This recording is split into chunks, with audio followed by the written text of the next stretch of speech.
राधे राधे दोस्तों, आपका स्वागत है आपके चैनल भारत की कहानियाँ चैनल को सब्सक्राइब कीजिए। आइए कहानी शुरू करते हैं। चापलूस मंडली। जंगल में एक शेर रहता था। उसके 4 सेवक थे, चील, भेड़िया, लोमड़ी और चीता। चील दूर दूर तक उड़कर समाचार लाती। चीता राजा का अंगरक्षक था, सदा उसके पीछे चलता। लोमड़ी शेर की सेक्रेटरी थी। भेड़िया गृह मंत्री था। उनका असली काम तो शेर की चापलूसी करना था।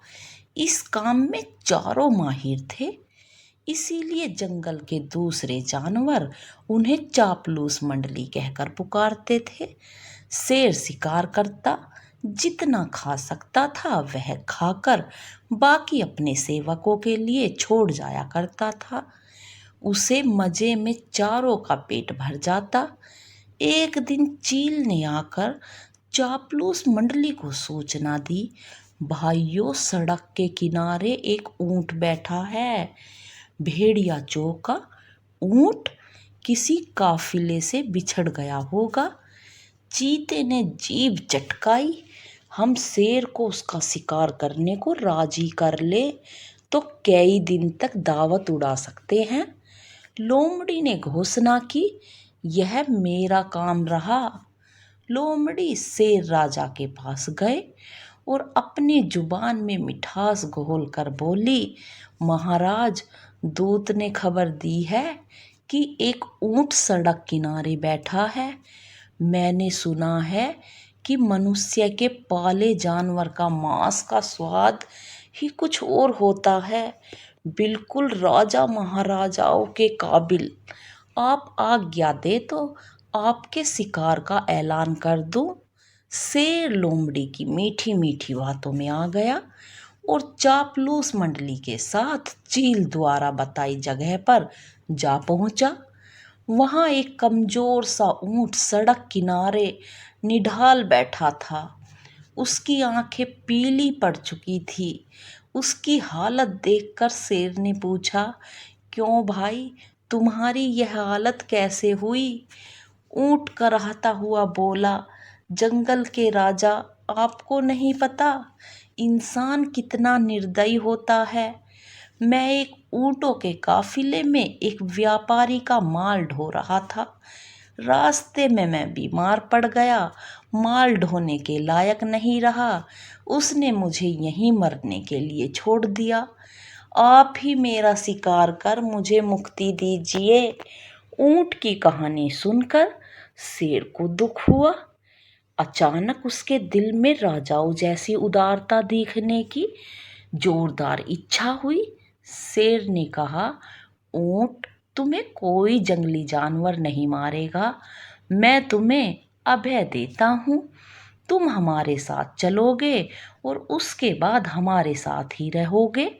कोई भी जानवर तुम्हारा शिकार नहीं करेगा।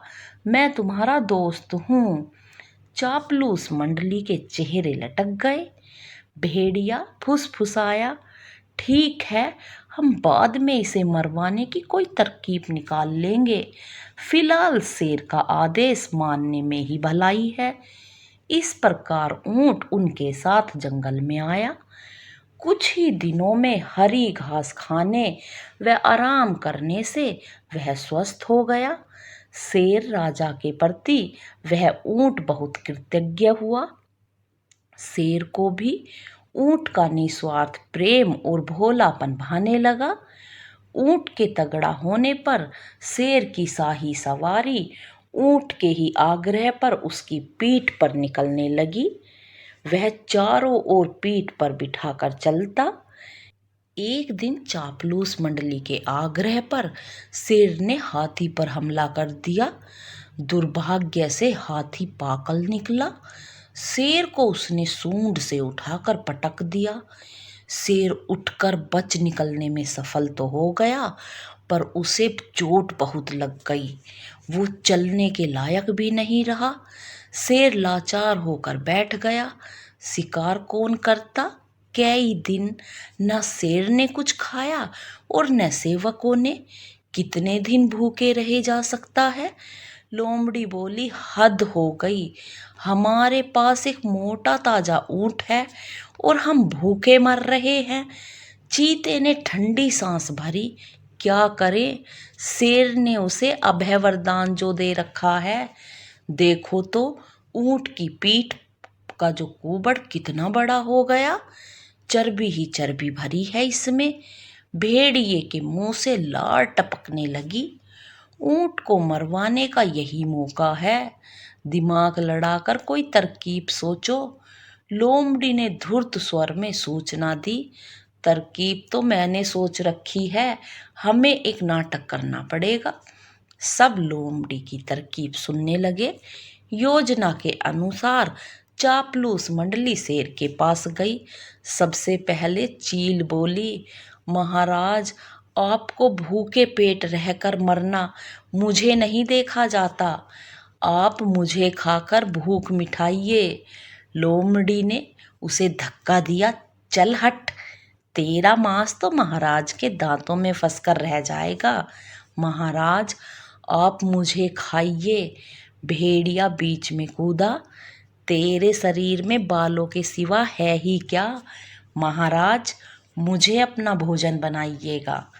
अब चीता बोला, नहीं, भेड़िए का मांस खाने लायक नहीं होता मालिक, आप मुझे खाकर अपनी भूख शांत कीजिए।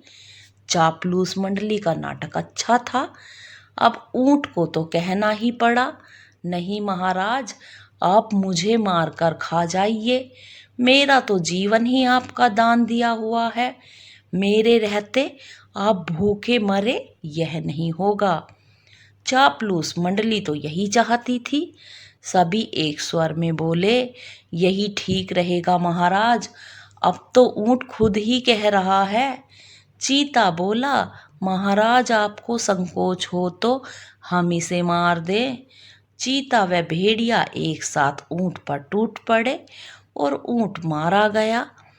तो यही सीख मिलती है यारो हमें, चापलूस की दोस्ती हमेशा खतरनाक होती है। तो आज की कहानी यहीं पर ख़त्म होती है दोस्तों। कमेंट करके बताना ये कहानी आपको कैसी लगी। चैनल को सब्सक्राइब करना। धन्यवाद दोस्तों, राधे राधे।